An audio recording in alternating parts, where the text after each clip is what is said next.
രണ്ട് സുന്നത്തുകൾ ഞങ്ങൾ ഓർമ്മപ്പെടുത്താം. വളരെ ഗൗരവപ്പെട്ടതും ഇന്ന് 90% ആളുകളും ചെയ്യാത്തതുമായ സംഗതി, വലിയ നഷ്ടം വരുന്നൊരു സംഗതി. അതായത് ഇമാമും ജമാഅത്തെ നിസ്കരിക്കുന്നവർ നമ്മളൊക്കെ നിസ്കരിക്കാൻ ആഗ്രഹിക്കുന്നവരാണ്. പക്ഷേ ഇമാം റുക്കൂവിലേക്ക് പോയി നമ്മളും ഇമാമിൻ്റെ കൂടെ തന്നെ റുക്കൂവിലേക്ക് പോവുക ചെയ്യുക.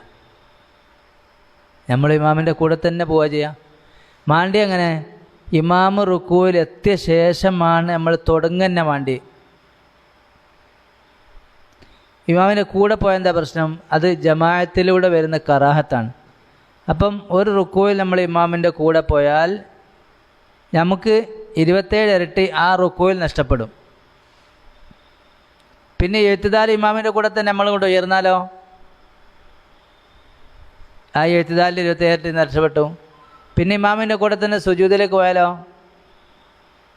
ആ സുജൂദിൽ 27 നഷ്ടപ്പെട്ടു. ഇങ്ങനെ ഫലത്തിൽ ഏകദേശം ആളുകളും എല്ലാം ഇമാമിൻ്റെ കൂടെ ചെയ്യുക, അല്ലെങ്കിൽ ചിലപ്പോൾ ഇമാമിൻ്റെ മുന്നിൽ തന്നെ ആവുന്നവരുണ്ടാവും.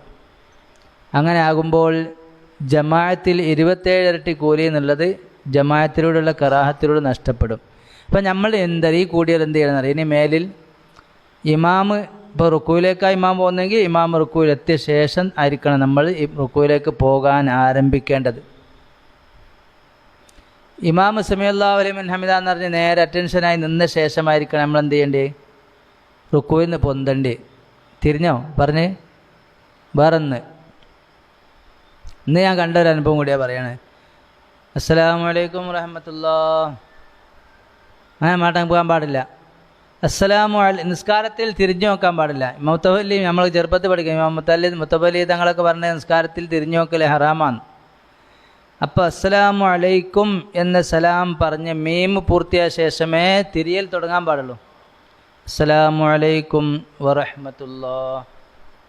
പിന്നെ നേരെ ഒന്ന് അസ്സലാമു അലൈക്കും വറഹ്മത്തുള്ളാഹി.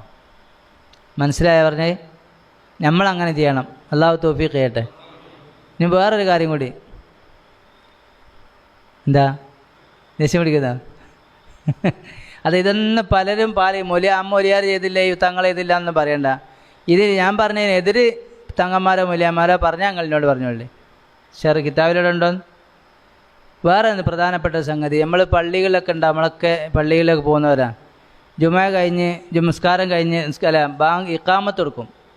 ഇഖാമത്ത് കൊടുക്കൽ തുടങ്ങുമ്പോൾ തന്നെ അല്ലെങ്കിൽ ബെല്ലടിക്കുമ്പോൾ തന്നെ നമ്മൾ എണീച്ച് സഫ് കെട്ടി തുടങ്ങും ഇല്ലേ? അതിലെങ്ങനെ വേണ്ടി? അതിൻ്റെ ഹുക്കം എന്താ? നമ്മൾ ഇമാമിങ്ങളെല്ലാം പറഞ്ഞ ഇഖാമത്ത് പൂർത്തിയായ ശേഷം, ഖാമത്ത് സ്വലാ പറഞ്ഞ ശേഷമല്ല, ഇഖാമത്ത് പൂർത്തിയായ ശേഷമാണ് എഴുന്നേറ്റ് നിൽക്കുന്ന വേണ്ടി. ആ എഴുന്നേരത്തിന് എണീക്കേണ്ടത് തന്നെപ്പാ ഇഖാമത്ത് പൂർത്തിയായ ശേഷം. വെറുതെ ഒരു സുന്നത്ത് നഷ്ടപ്പെടുത്തുകയാണ് നമ്മളെ തിരക്കുകൊണ്ട്. ഇമാമ് മെഹ്റാബിലേക്ക് കയറേണ്ടപ്പാ ഇഖാമ് പൂർത്തിയായ ശേഷം, ഇഖാമത്ത് പൂർത്തിയായ ശേഷമാണ് ഇമാമ് മെഹ്റാബിലേക്ക് കയറേണ്ടത്. ആളുകൾ എഴുന്നേറ്റ് നിൽക്കേണ്ടത് എപ്പാണ്? ഇഖാമത്ത് ലാ ഇലാഹ ഇല്ലല്ലാഹ് എന്ന് പറഞ്ഞ ശേഷം. ഇതെല്ലാം ഫുഖഹാക്കളൊക്കെ പറഞ്ഞാണ്, നമ്മളൊക്കെ പഠിച്ചോ മനസ്സിലാക്കിയൊക്കെയാണ്. പക്ഷേ ജീവിതത്തിൽ പാലിക്കൽ അപൂർവമാണ്. നമുക്ക് നഷ്ടപ്പെടുന്നൊരു സുന്നത്തിനെ ഞങ്ങൾ ഓർമ്മപ്പെടുത്തി തന്നാണ്. ഇനി മേലിൽ ഇൻഷാ അല്ലാഹ് അതൊക്കെ പാലിക്കാൻ അല്ലാഹു തൗഫീഖ് ചെയ്യട്ടെ.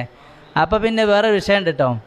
നമ്മൾ പിന്നെ ഇപ്പോൾ ഉദാഹരണത്തിന് ഒരാൾക്ക് ആവില്ല, എണീച്ച് ഉണ്ടാക്കിയെല്ലാം കൂടി അധ്വാനിച്ചെല്ലാം കൂടി അവിടെ എത്തുമ്പോഴേക്കും അയാൾക്ക് തക്ബീറത്തുൽ ഇഹ്റാമിൻ്റെ ഫള് നഷ്ടപ്പെടുന്നുണ്ടെങ്കിൽ അങ്ങനത്തെ രോഗിയായ ഉദറുള്ള ആളുകൾക്ക് എന്ത് ചെയ്യാം? നേരത്തെ തന്നെ എണീച്ച് റെഡിയാവാം. അത് പിന്നെ പോയി ആടും ഇവിടെയൊക്കെ ഇരുന്നിട്ട് വരുന്നവരുണ്ടാവും. അത് ഇത് കൂട്ടില്ല. കാരണം സ്വഫായിട്ട് സുന്നത്ത് നിസ്കരിച്ച് സ്വഫായിരിക്കാനുള്ള